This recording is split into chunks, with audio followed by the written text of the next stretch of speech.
முருகனை கூப்பிட்டு முறையிட்ட பேருக்கு முற்றிய வினை தீருமே.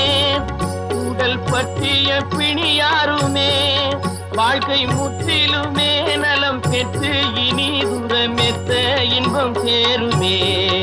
அப்பன் முருகனை கூப்பிட்டு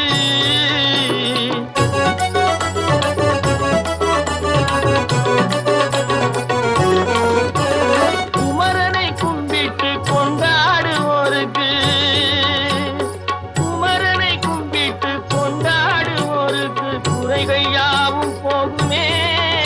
அவர் குடும்பம் தழை போகுமே. குமரனை கும்பிட்டு கொண்டாடுவோருக்கு குறைகள் யாவும் போகுமே. அவர் குடும்பம் தழை போகுமே. சமர வேலாயுதம் பக்க துணை கொண்டால் சகல பயம் நீங்கும்.